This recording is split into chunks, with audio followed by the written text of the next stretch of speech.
A few months ago I uploaded a review video for the Wood Mizer LT10, and in that video I just kind of spent some time explaining why we went with the Wood Mizer and what other options we considered beforehand, and I just went over the mill and let everybody check it out and told you what I liked and what I really didn't like about it.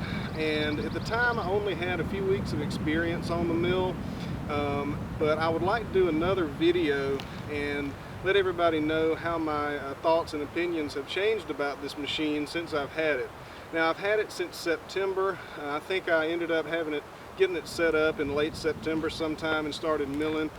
But it's March now, and I've been using it for 5 or 5.5 months, something like that. And I have cut thousands of board feet on this thing, and I feel like I've got a pretty decent grip about it and a pretty good understanding of how to use it.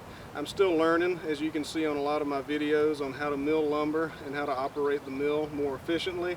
But I just want to give you a perspective from somebody who has got a little more experience on it now, and hope it'll help you if you're looking into buying a small farm or homestead sawmill.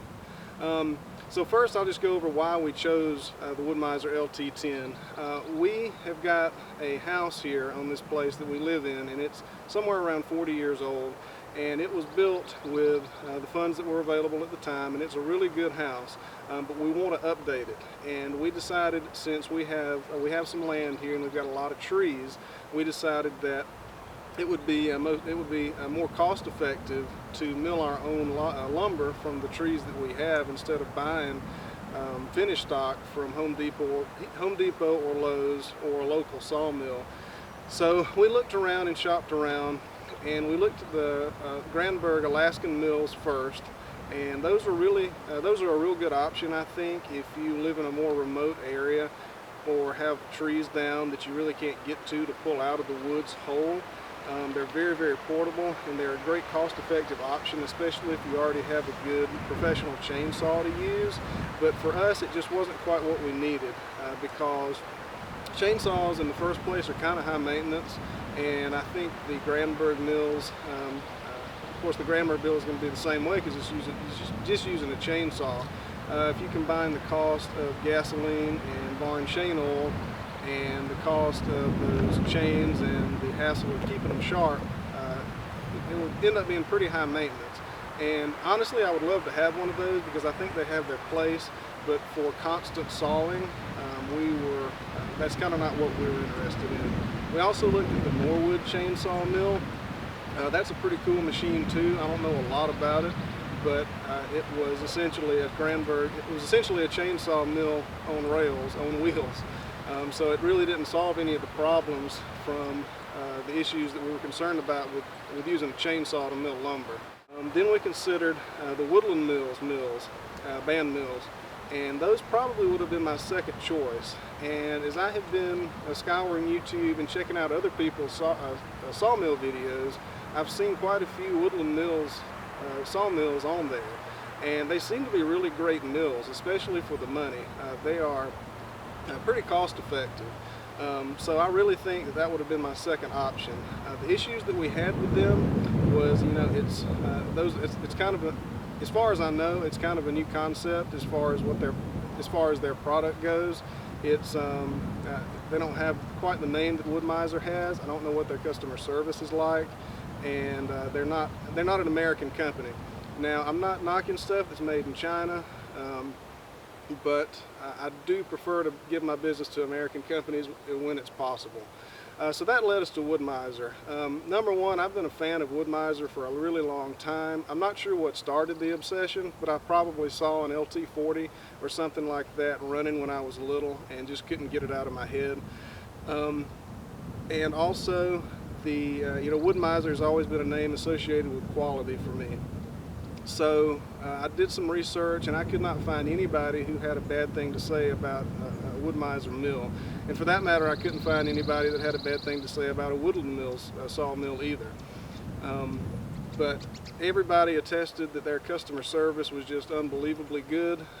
Their service was really good, and I came to find out that they're a Christian company, and that's kind of the icing on the cake. I mean, I found that out after I had ordered the mill. But you know, to me it's good icing on the cake and gave me some peace about going with Wood Mizer, or more peace about going with Wood Mizer. So I'll go ahead and start a little short review on this mill.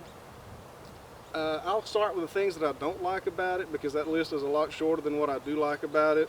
And I don't want to say I don't like these things about the mill, but I do think they could possibly use some improvement. So the number one thing that I think Wood Mizer could improve on these mills is the method that you use to raise and lower this saw head. It does not have a crank winch like most other mills in this class do. It has a set of pneumatic pistons up here in the top of the head that serve to assist you with manually raising and lowering the mill. Now, for me, it works fine. I think it's a pretty fast option, and I've learned to use it pretty efficiently. But if my wife wanted to saw with me, she would not be able to raise this head up. Lowering it is not an issue because you've got gravity helping you as well. But if she wanted to help me out, she could not raise this mill by herself. Now, I did call Wood Mizer about it. They sent me some new pistons because they thought maybe the piston was out, and talked to the guy, and he said, well, you know, I actually have to use 2 hands for it as well. So they were honest about it, and I put new pistons in it, and that didn't actually help anything. So that tells me that it's kind of tough to do right off of the, right out of the factory as it's designed. To be fair, this is a small mill, and you're not going to expect to get the production off of it that you would with a larger hydraulic mill, an LT35 or an LT40 or something like that. It is what it is. It is a small farm and homestead sawmill, and it serves its purpose extremely well. Having said that, I still think maybe they could offer some kind of a winch system with it. I don't know.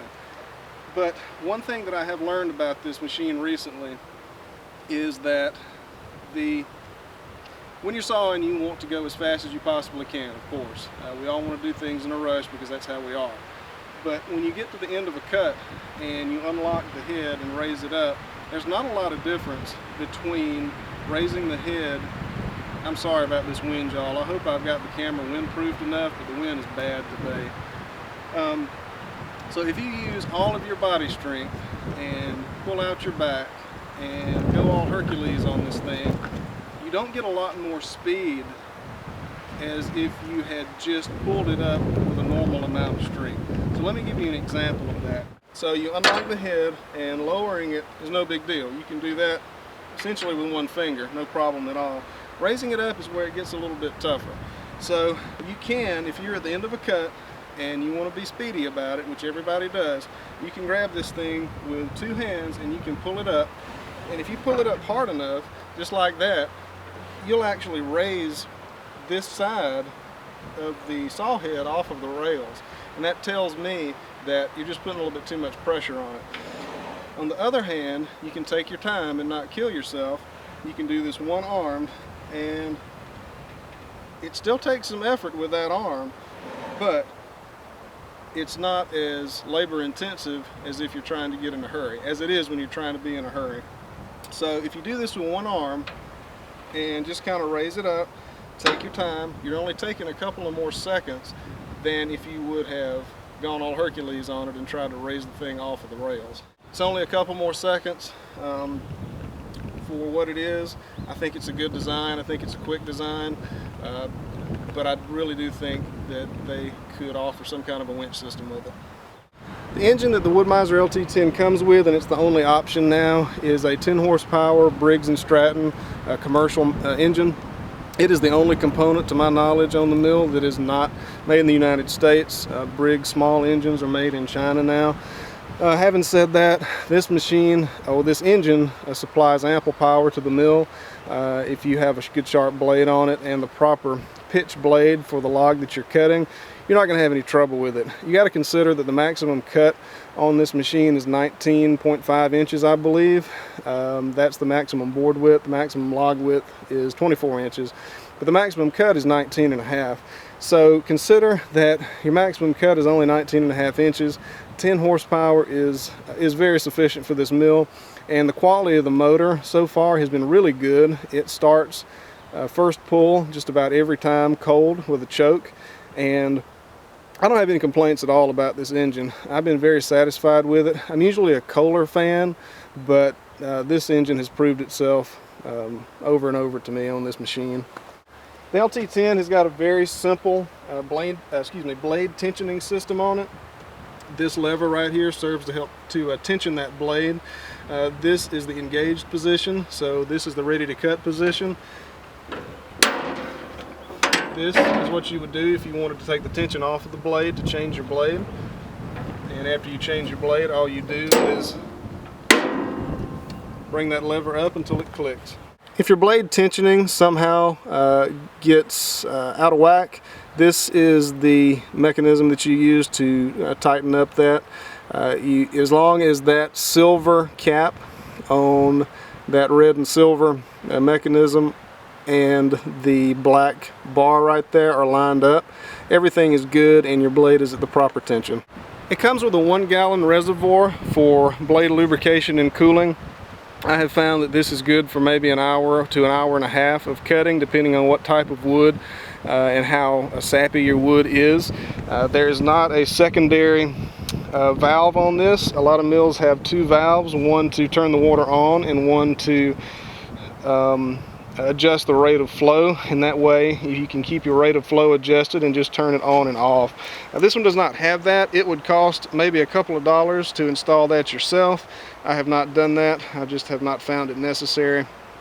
But you get a 1-gallon reservoir with it, and I have found for this size of mill it is more than sufficient. The bed on this sawmill has proven itself to be very strong and sturdy. These cross members are not boxed welded like the larger mills, like the LT15s and up. They are bolted together.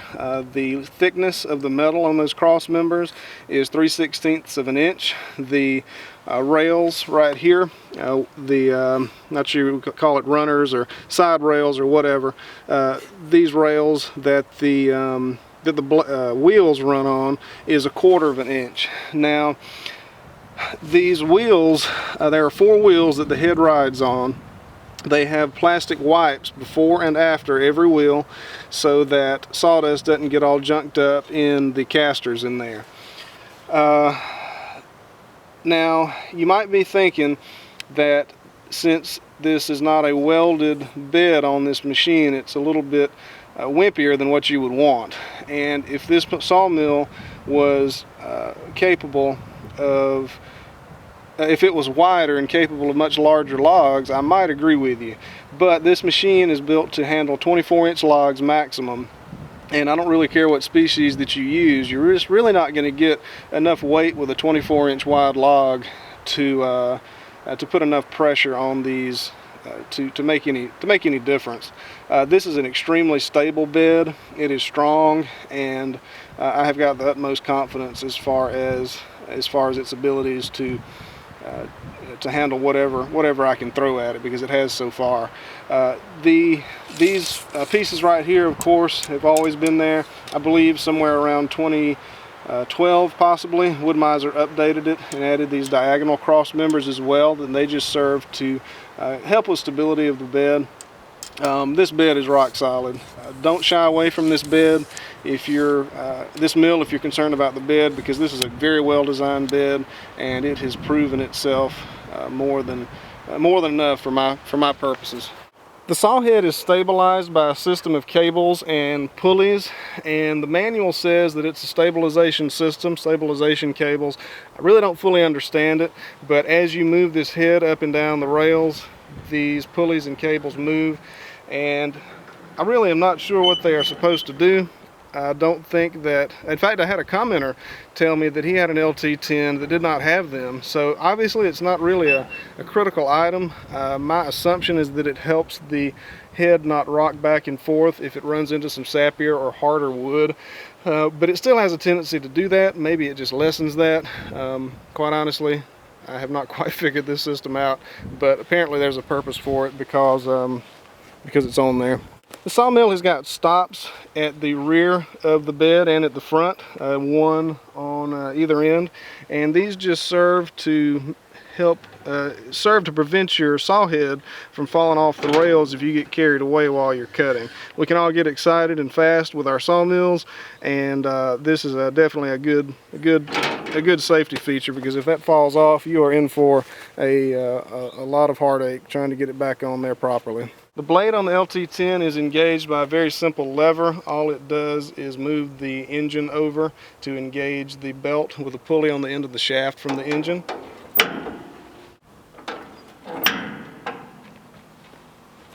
When you are finished with your cut and are ready to stop the blade, all you do is bring that lever back. That takes pressure off of that pulley and stops the mill. This right here, it also has a braking system. It has a couple of brake pads right here, and when it's cutting, it's in this position. When you want to stop, it moves to that position to help brake those wheels.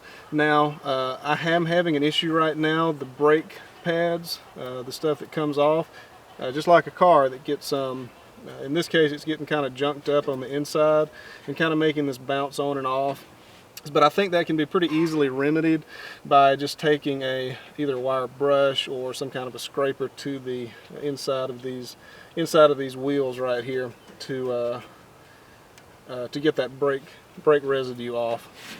Changing blades on the LT10 is very simple. All you have to do is first go back here to your blade tensioning arm, take the tension off of that, open up your doors in the front of the mill to expose the wheels and the blade, and then just take this blade off. I'm not going to take this all the way off.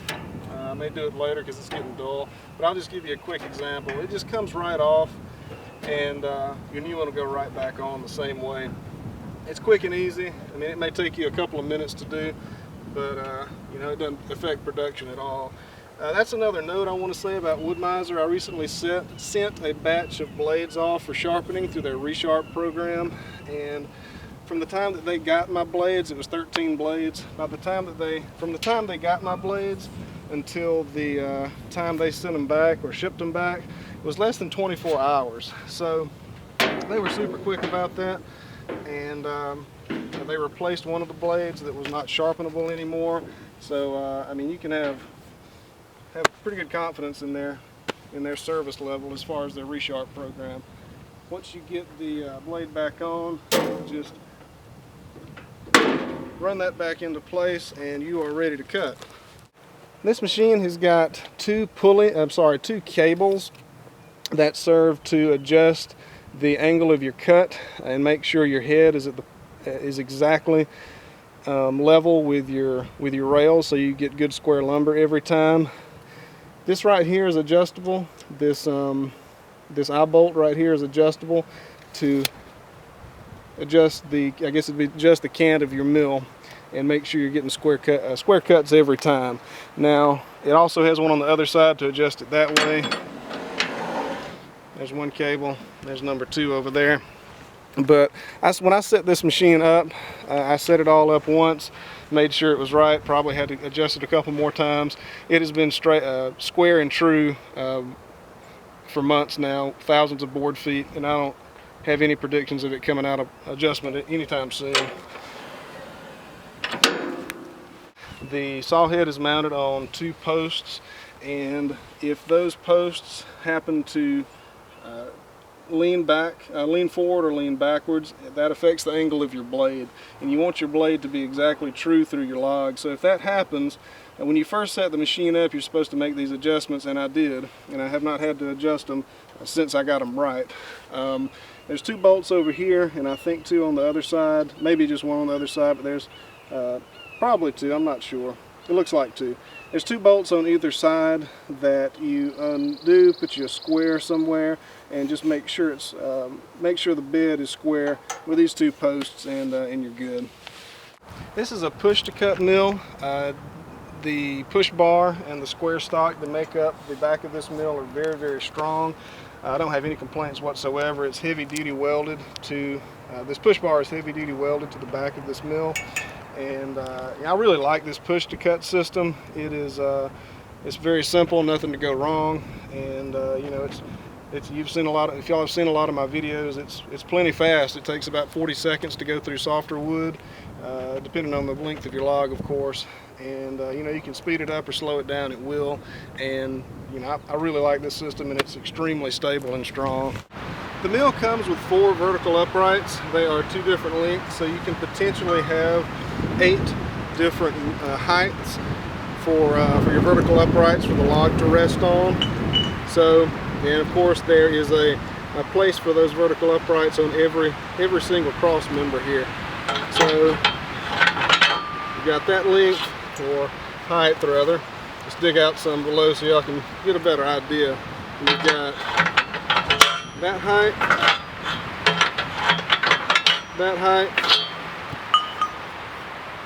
and then you've got that height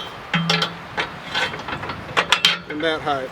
Once you get down to your very last few cuts, you'll take all of these out, and you just use these little ears right here. That allows you to cut to within 1 inch of the bed frame. One more thing Wood Mizer could improve on, these are the vertical uprights that help to hold your log in place. They have a square top, and sometimes the log gets caught on that. I'm considering taking a cut-off saw, if I can find somebody that has one, cutting a 45-degree angle on that. I think that would help out a good bit with this mill. I'm going to go ahead and wrap this video up.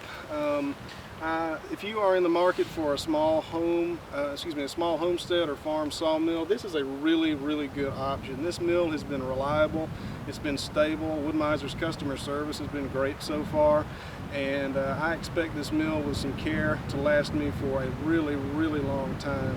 Wood Mizer has a great warranty on their equipment. If you don't like their mills, within 30 days you can return them for a no questions asked, money back guarantee, and they guarantee these mills for 2 years against parts and I guess labor too. There was one thing else. Okay, one more thing I wanted to mention about the bed on this machine. It comes with about 11 feet of bed space, so you can cut about an 11 foot log. We didn't think that was enough, so we went ahead and added an extra section, and that allows us to cut 18 feet.